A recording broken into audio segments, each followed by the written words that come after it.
Hi, y'all. Welcome. So excited to do our DEI training, Lead Like an Ally. What we're going to do today is do a variety of things. We're going to share some practical tips, some tools, give you some case studies on what some organizations are doing, and give you the chance to get some data about what other folks are doing in the DEI world. So we want you to walk away at the top of our time together, really knowing what you can do to drive even more positive change at your organization. A bit about me, my background, I'm Julie Kratz. I'm a speaker, a trainer, an author, and a podcast host focused on inclusion, something near and dear to my heart as a mom of three white girls that at this point identify as cisgender and presumably straight and non-disabled. I know that they have a lot of advantages associated with some of those characteristics. And I also know that from a gender perspective, we're centuries away from that kind of equity existing here in the US and globally. So if I get to be a small part of a more inclusive world for them, I spent 12 years in corporate before starting my own business. I've been doing this work for about 8 years, coming up on my anniversary next week, actually. So super passionate about allyship. And when I say allyship, I mean active allyship, not performative allyship. Allies do things, and sometimes, a lot of times, it's hard things. And I've researched the topic for many years and feel really passionately now more than ever. We need more allies. We need folks to support folks that are different from themselves. So we're going to segment the conversation again, super interactive. Want to hear from you. I see lots of chats with folks introducing themselves. Please do that. It's a good chance to grow and connect and get to know folks that are also passionate in this space. We're going to segment the conversation into kind of some mini chunks, about 10-minute sprints we're going to do with some interactive activities and some polls and some word clouds that we want to hear from you. Catherine on my team will be watching the chat. So if you have other questions or other points of view, I may not get a chance to read them all off, but park it there so everyone can see what you have to say, especially if you have great tools, information that can be helpful. So the first part of the conversation is the why we chose to develop an allyship program and why the data tells us that workplaces are not scoring so high on inclusion right now, and why that matters and why we need to be working actively on inclusive leadership skills. And then the what, we'll share some best practices, some tools, some ideas, and we'll really take a deep dive into how you can take action at your organization, and then wrap up with a commitment. So we ask, as you're noodling through this content, be thinking about one thing you can do, just one thing you can do to take action right away. And we feel like that's really important, that you have an action step from today's conversation. So the first poll question we want to ask you, and Catherine's going to put that link in the chat so you can just directly click on the link and vote there. Or you can even just text on your phone if you've got your phone in front of you, which many of us do. First question we have for you is your organization doing enough to support diversity and inclusion? So just curious. We have a yes, we have a no. You might be on the fence a little bit. And if you are, I'd encourage you to pick yes or no. But if you don't know, there is a way to identify with somewhat. So just curious if your organization you feel is doing enough. And again, click on that link in the chat, or we have the directions up at the top of the slide. You can text Julie Kratz 276 to 22333 and then just select A, B, or C. So curious what you think. Enough is relative, dear. I appreciate that. All right, we had a B and an A in the chat. Again, click on the link. You can vote live there.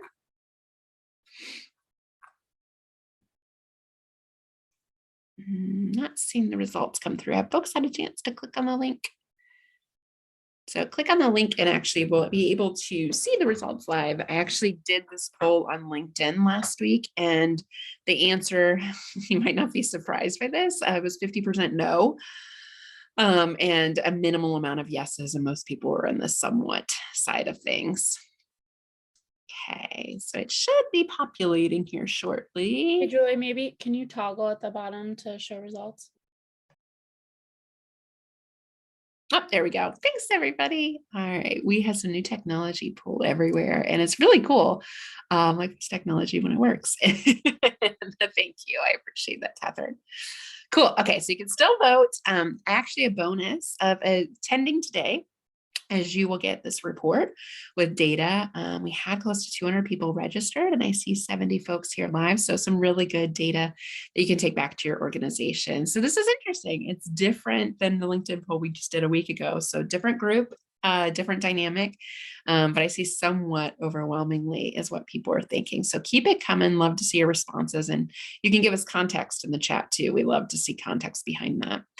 So we built a Lead Like an Ally program, basically a virtual self-paced program with 5-minute videos to get people from kind of point A to point B on their allyship journey. As someone that studied this for now going on 8 years, I've struggled to find the book. I've struggled to find the podcast. I've struggled to find the training class to really help me understand how do I show up inclusively and how do I prevent myself from making mistakes that a lot of well-intentioned allies do. We're at a time right now where I'm hearing from clients virtual meeting fatigue. If I have to attend another Zoom meeting, lots of priorities, burnout numbers, like 42% of women are saying they're burnout in the workplace. The number is actually not that much worse for men. It's like in the mid 30s. Mental health, a lot of people are saying that their workplace is contributing to a gap in their mental health, a lack of mental health.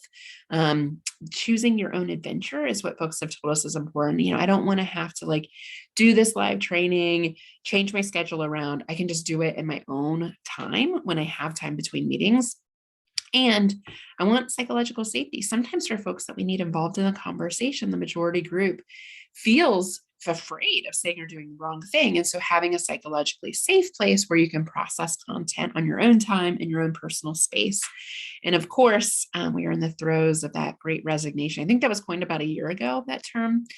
And what we found is the biggest reason for folks leaving the workplace is toxic workplace cultures. And so number one attribute of a toxic workplace culture is lack of respect. Number two is the lack of inclusion. So really think it's a timely idea. And so as you're considering training programs, we'll kind of share ours as a blueprint. And this is something that you can take as kind of modeling and thinking about how you could bring this to your organization. What I found is that the first part of the journey for folks that are individually learning about allyship is really building up their plan, their why, their vision, where they want to go, right? And then you kind of baby step into it with allyship skills on empathy, vulnerability, trust, how to have tough conversations, which I don't know anyone that's not wrestling with that, myself included. Knowing your role as an ally, we talk about as a choose your own adventure, meet folks where they're at. So that could be mentorship, that could be sponsorship, that could be advocacy, that could be challenger, lots of different hats that you can try out. Inclusive meetings. This is probably one of our most popular courses right now with clients because I think we're having some not so inclusive, maybe meetings you don't look forward to. Anyone have those on your calendar today? Yeah, it kind of puts a cloud over your day. I know I feel that way. And bias, of course, is still a really hot topic, but I think you have to take specific lenses of this with gender, race, and LGBTQ plus are the primary three. Of course, disabilities, age, socioeconomics. There's so many more dimensions, but just to prioritize the big three that most of our organizations have employee resource groups around is why we made that decision. And then systems. Individual to systems was the idea with this program. And that's what's missing in a lot of the training I've taken personally and done some competitive analysis. We talk about individual skill sets, but we leave out the problem is the systems are broken and the systems don't work for folks. So I want to ask you another question. How much time do you think is realistic for leaders to spend on DEI learning in your organization? No right or wrong answer here.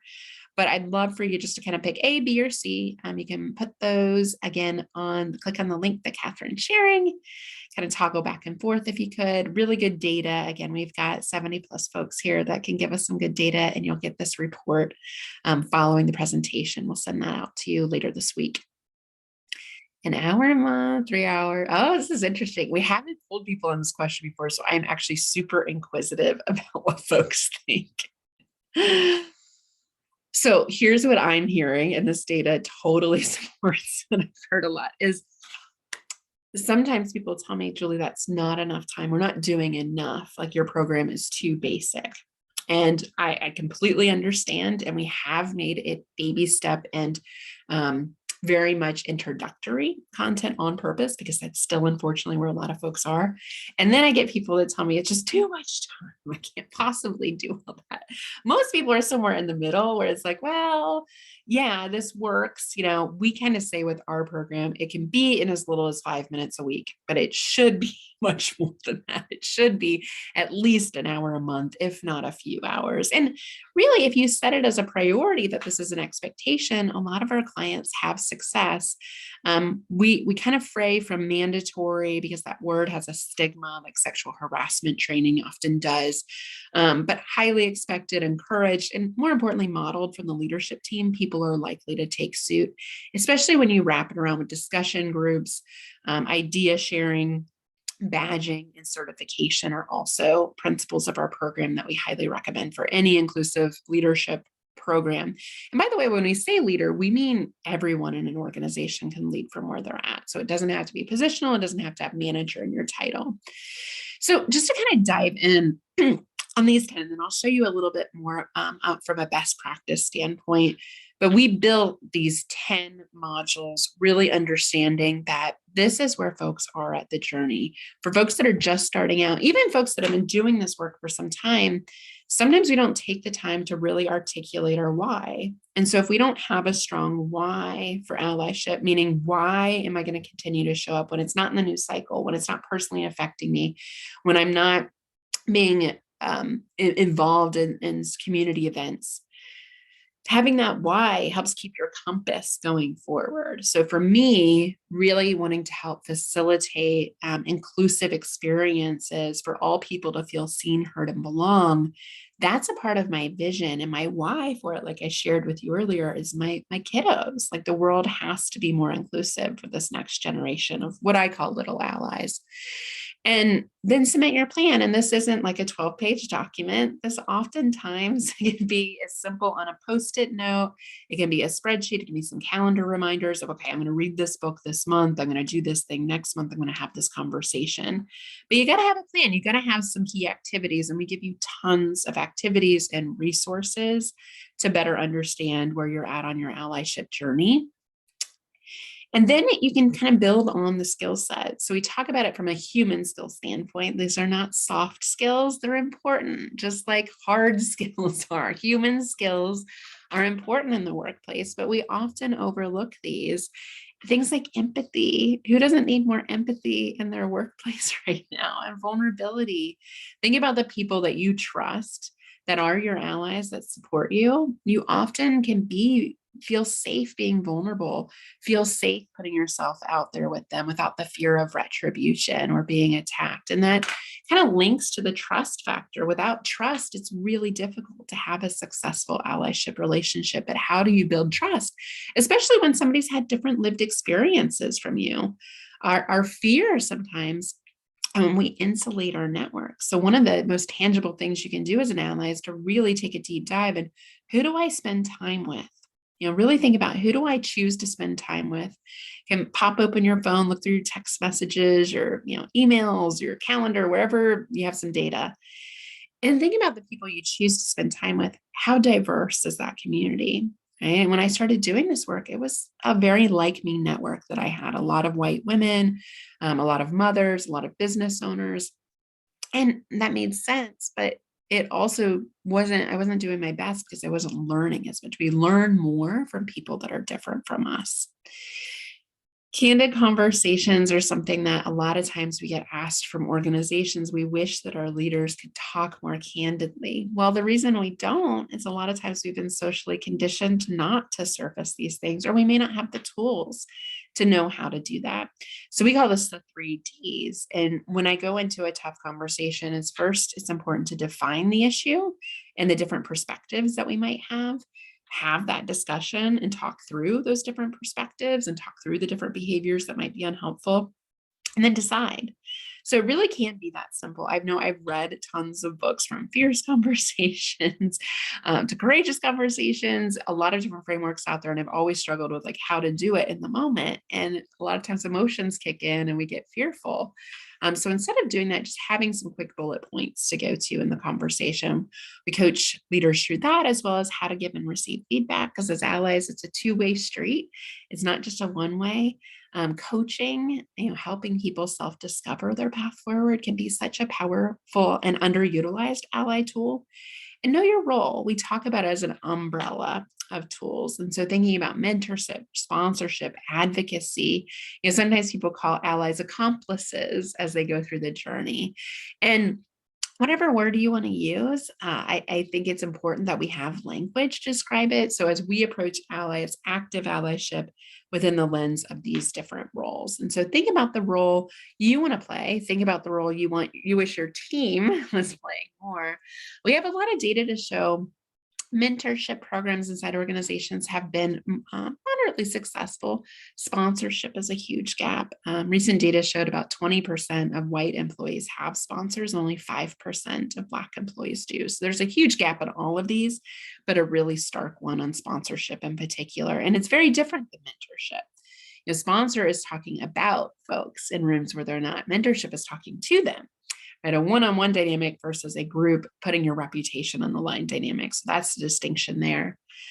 We always want meetings to be as inclusive as possible. And unfortunately, in Zoom rooms and hybrid workplaces, we've kind of doubled down on behavior that's not so helpful, interruptions, taking credit for others' ideas, people not being visible or being present in meetings, or people over talking folks. And so this tenet of psychological safety, there was actually a study that Google ran called Project Aristotle, where they found the number one attribute of a high-performing team, meaning getting results, was psychological safety. So again, these are human skills that are very important in the workplace now more than ever. But we have to be intentional. And a lot of meetings sometimes don't have a purpose. It's not unique. It's not meaningful. It's not up for debate. And so that could probably be an email if those qualifications aren't met. And how to manage difficult situations. If you have a microaggression happen or a really non-inclusive behavior, a client of ours shared recently that a woman of color was presenting to a primarily white male dominated audience and was laughed at. And the response they gave us when we shared that story with them was that it didn't have anything to do with gender or race. And I was like, okay, well, what did it have to do with, right? Because these situations need to be unpacked. There was a power dynamic there. If we flipped the race or gender, would that conversation still look that way? If not, then there's probably something that needs to be addressed there. And real leaders address those difficult situations in the moment and have, a conversation afterwards about what did we learn from that? How are we going to be better? How are we going to prevent that from happening again?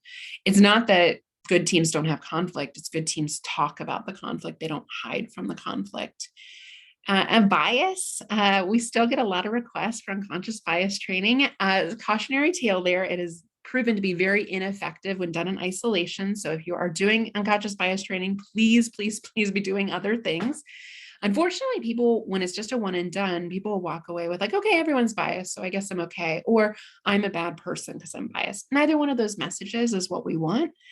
I've found, most importantly, when we talk about it through a cultural lens, when we talk about it from a different perspective lens and our lived experiences, as our brain likes categories. So understanding the science of bias, how our brain identifies categories, makes assumptions about categories, and if we're uncareful, behaves in according with those categories, that's where it becomes a microaggression. Micro because it's small, aggressive because it hurts.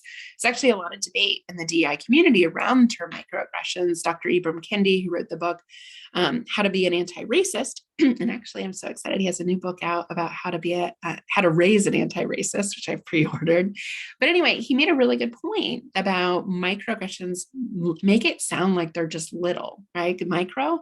And that's part of the intention around the word. But I just want to make sure when you understand it, it's the cumulative effect of microaggressions that really hurt folks. So that's what we want to focus on, is the accumulation of 10 subtle but really stinging experiences that you don't belong that happen to you in a given day is exhausting. And they tend to happen much more so to women, to people of color, those with disabilities, those in the LGBTQ plus community, and the other dimensions of diversity. So the more different we are from the majority group that generally holds the most power and positional authority inside organizations, the more we feel alienated. And as human beings, we are wired to feel connection and to belong. That is negotiable. That was never something we could do an on and off switch in the workplace, but certainly the last 2 years have really shown that, haven't they? And teams call people in. Don't call them out. The shame and blame, not the most effective tool for positive behavior change, but calling people in. Hey, when you said that, what you mean? Help me understand, or oof, that hurt, right? Let's talk about how to make that better next time. Those are some candid phrases, some go-tos that can be really effective. Just understand a few more principles of our program. And if you're building a program or have a program or want to leverage ours, love to have that conversation. But we prioritize three dimensions of diversity, knowing that there's a plethora more. But gender, race, and LGBTQ. And a lot of people don't understand the areas of gender bias. This is from Jen C. Williams, What Works for Women at Work, her book, and she actually has a new book out on bias as well overall.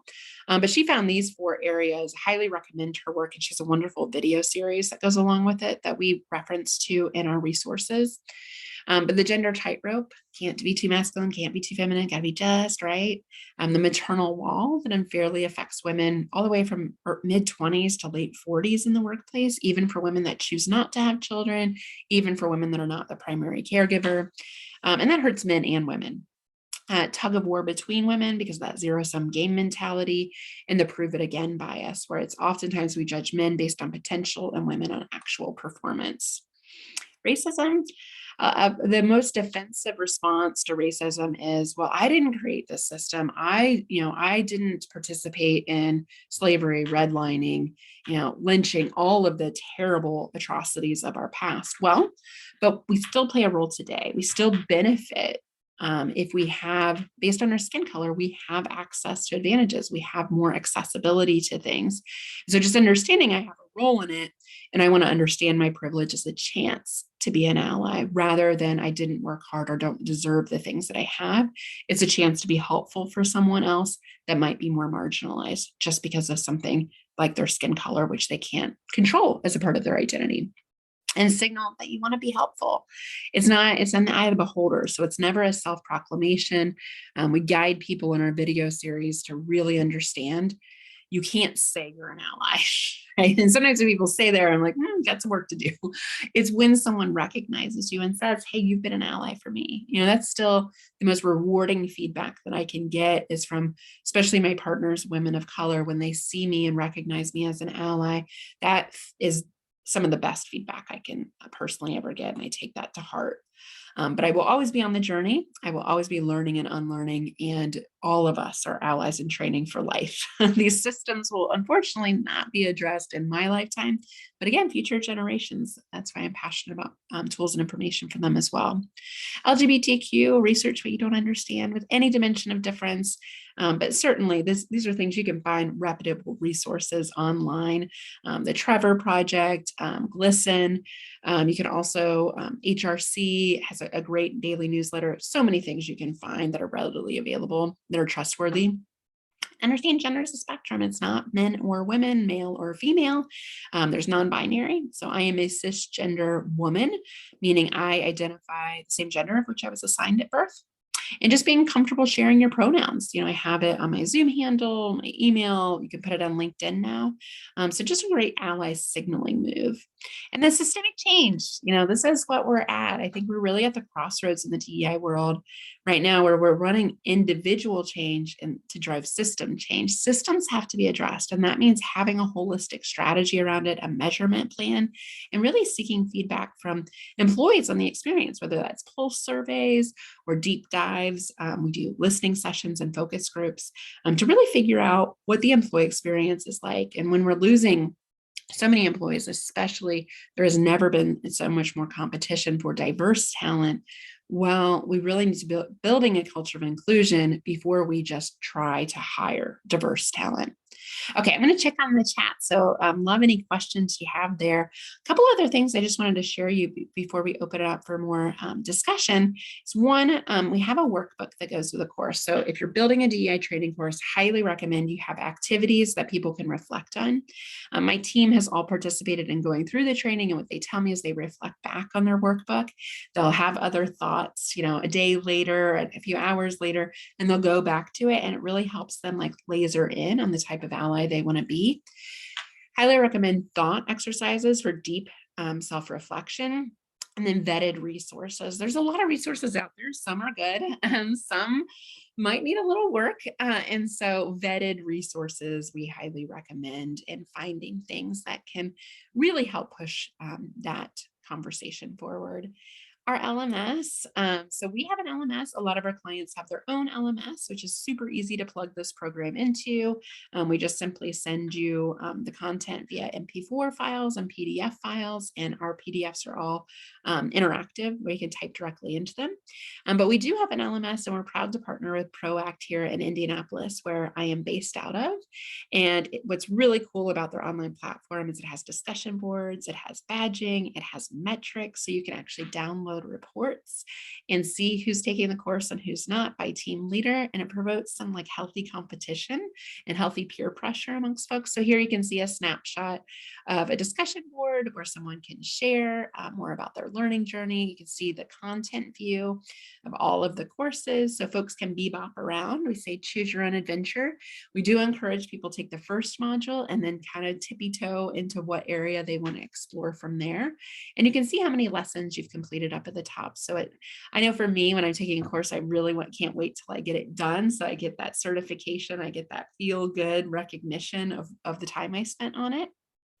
And just, inside a module, you can see that there's a visual and there's also me in the corner. So it's really interactive with both visual reinforcement and auditory, and we have closed captions as well. So we want to make sure that we're inclusive of everyone so that they can see and learn at their own pace in the way that they like to learn.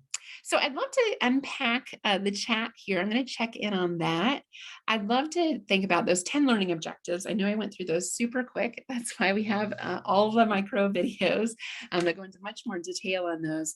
But for now, I'd love to know which of the 10 learning objectives are resonating with you. And you can pick multiples on this one, I believe. So go ahead and pick there. Oh, I love these chats. Veronica, you had a question. So are there activities or exercises built in the training? For example, one of the most powerful aspects of our gender allyship program is an interview. Yes, the interview exercise. I love those.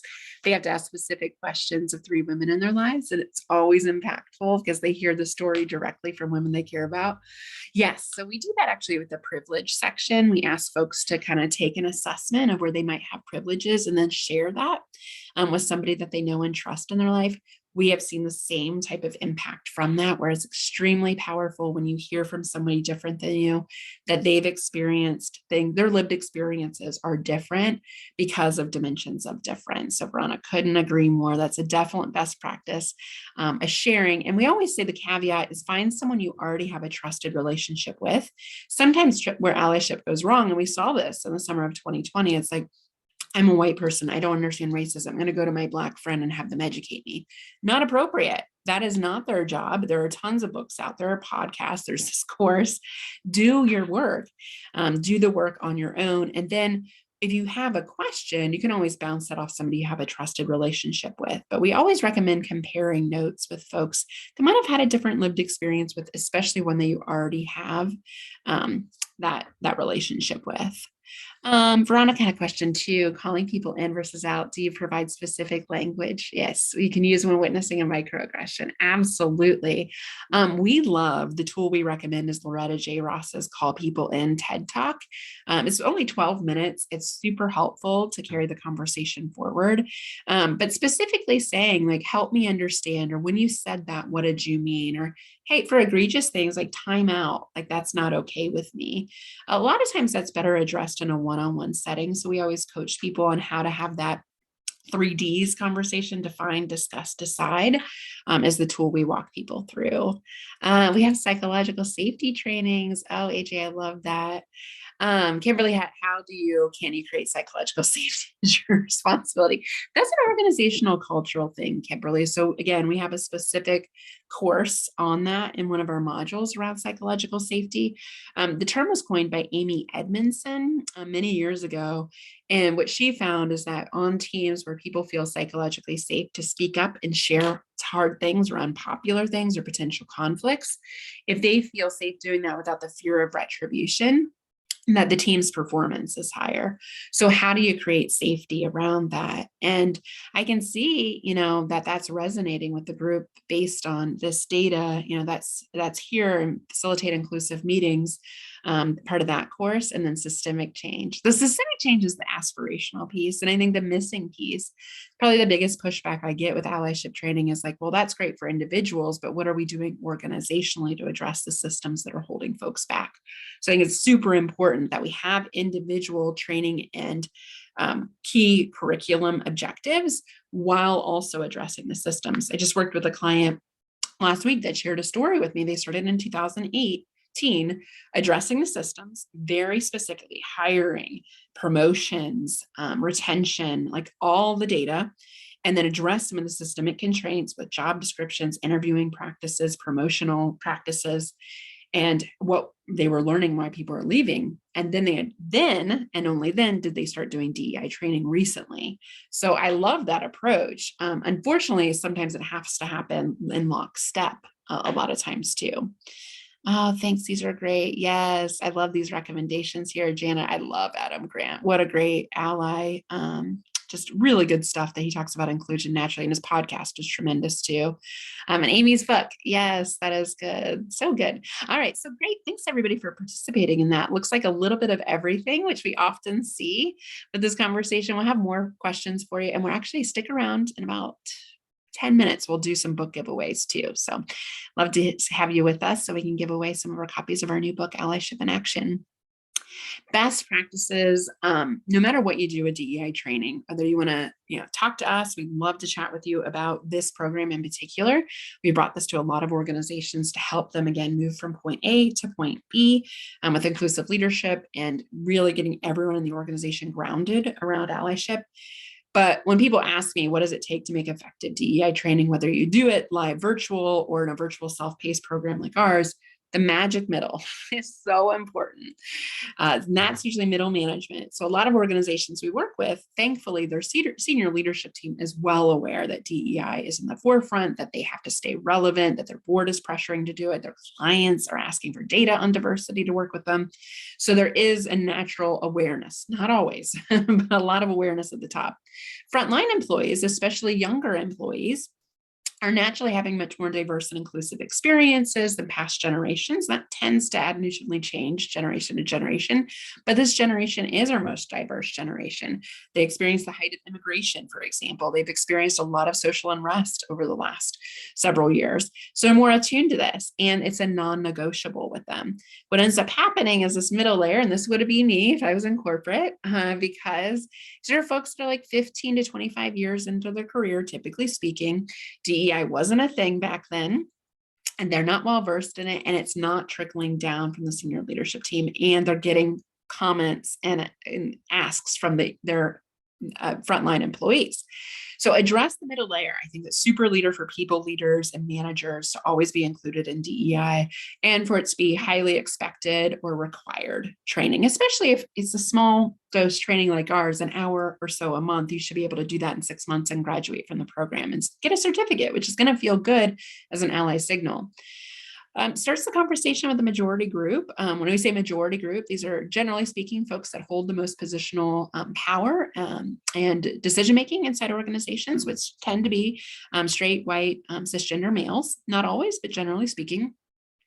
And you need to reinforce existing DEI training. So if you've already done unconscious bias training, bring it back in. If you've already done a gender program, a race program, bring it back in and make sure people understand that this is connected. It's intentional, it's consistent over time. One and done trainings are just not effective. And you need to unpack what people are learning and applying. So people have to have a safe place to discuss and share ideas. So sometimes we'll do coaching sessions, for example, ask us anything sessions, and leverages resources to support existing teams. So what we like to do is kind of meeting in a box. So a lot of our modules have content, an article, a video, a thought question that you could easily have as an icebreaker in an existing team meeting. One of our clients calls it DEI snackables, which I personally love, just a snackable DEI topic. Every time they meet, they talk about DEI for at least 5 minutes. And tools. So we have some free tools on our website, and we can share these with you. But the diversity calendar, I know we're sometime into the year, but we're on the heels of Pride Month and Juneteenth and so many more.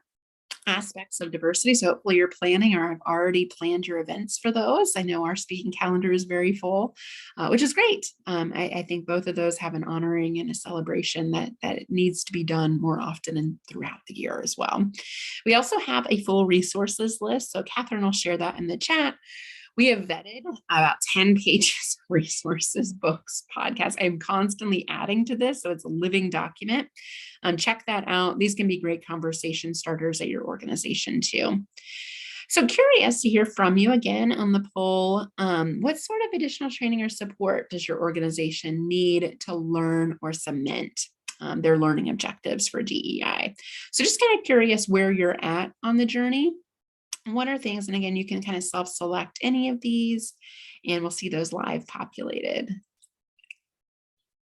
Veronica has some great comments. Good stuff coming in the chat. Okay, I just want to make sure to get y'all's questions. We'll have plenty of time for questions. We're going to do some giveaways here in a minute, and then we'll jump in with questions. Suzanne had a question, and the middle layer often has a, this is how I learned it, how it got here. So why should I change mentality? I think it was a rhetorical question. Yes, Suzanne.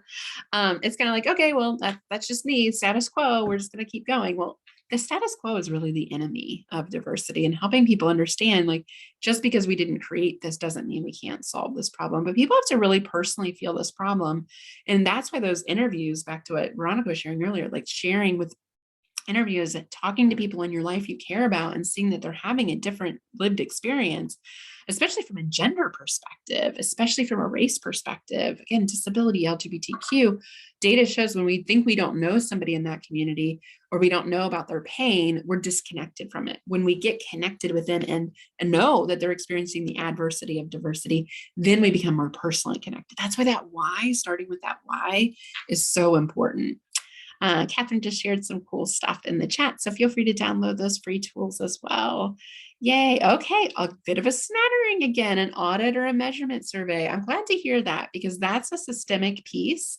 Self-paced training programs coming in second. I'd love to hear that. And listening sessions. If you haven't done those yet, I think that's great. My bias is get an outside facilitator. Groups share different things with us than they do internally because of that psychological safety. But if you have a skilled facilitator that has trust, absolutely. Just find a smattering of questions, get folks in a room for 45 minutes. You will absolutely learn what the real problems are going on. So that's all I have for you. We're going to do some book giveaways in a minute. Before we do that, go ahead and share in the chat one thing you're taking away from this conversation and how could you share this with others? So as a part of the conversation, and thank you for joining. One, we will give you the polling report. So if you want to see some of this data that we've collected today, you've got 70+ members of your peers that have voted on some of these things. You can take that data back to your organization. Two, we have recorded today, so we will send that to you. Be looking for that in your inbox later this week. And just love to hear from folks. I love the inclusive meetings of magic middle. Thanks, Courtney. Amy had great resources on how to be a better ally. I love the list. Yay. I love to see the commitment, Lacey. Yay. Lori had great information and look forward to digging in deeper. And Shannon, I wish I knew how to get more of our managers and supervisors. That is something we could absolutely talk about, Shannon. Zanitha, a lot of great allyship info. Only once. Thanks, AJ. We're done learning how to be better. I couldn't agree more about Larry. Like, I have read so many books, listened to so many podcasts, done a lot of self-study because DEI until recently was a self-study. There's still not a lot of certification programs out there. So this is why this is really important. I think having this allyship program, it really built the program that it took me years. I mean, 8 years really of collective knowledge to build. And it shouldn't take people that long. It really shouldn't. So we built the program that we wish we'd had.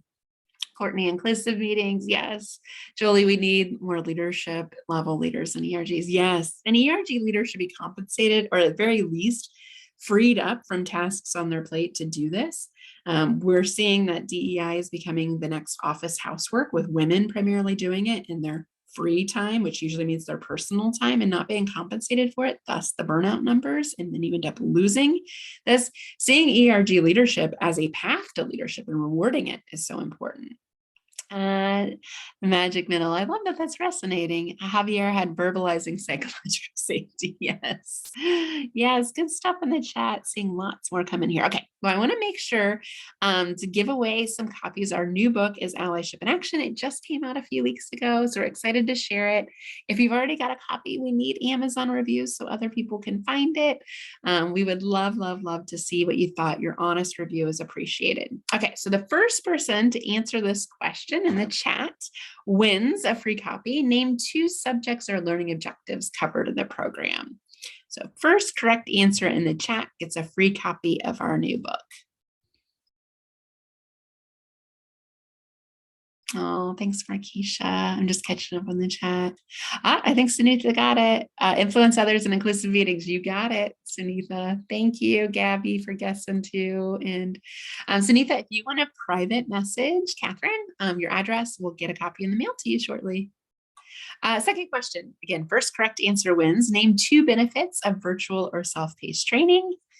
These could be benefits I shared or benefits that you'd like to see.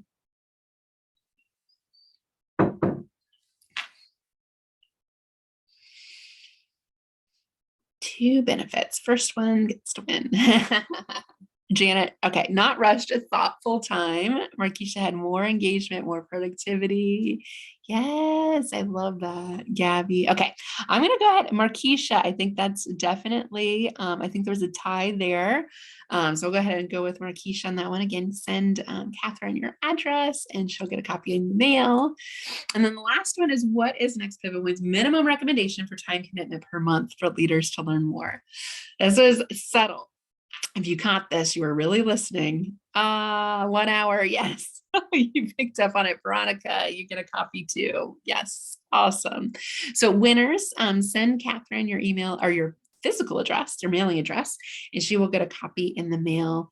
I'd love to connect with you all. There's my contact info. Again, we'll be sending the report with all the polls and some really great data for you to take back to your organization, as well as the recording. Share it away. If you enjoyed this experience, share it with a friend, share it with a colleague, share it with somebody at your organization. And any questions, I'll stick around for another couple minutes if there's any other questions I didn't get to or ones I missed in the chat. Thanks, Christy. Awesome. So great to have everybody here today. Thanks for making the time. And Catherine, were there any questions up in the chat that I missed? I'm sure there was a lot of activity, but I captured a bunch early on there to do some specific follow-up if you missed them. So. Okay, perfect. So if I didn't get to you, we will find you and provide a response. So thanks so much. And it was short and sweet, and hope you took away at least one thing you can take back to your organization. My wheels are turning. Thanks, Mina. Thanks, Javier. Tom. All right. Well, bye, y'all. Have a great rest of your day. So thankful for you spending some time with us today.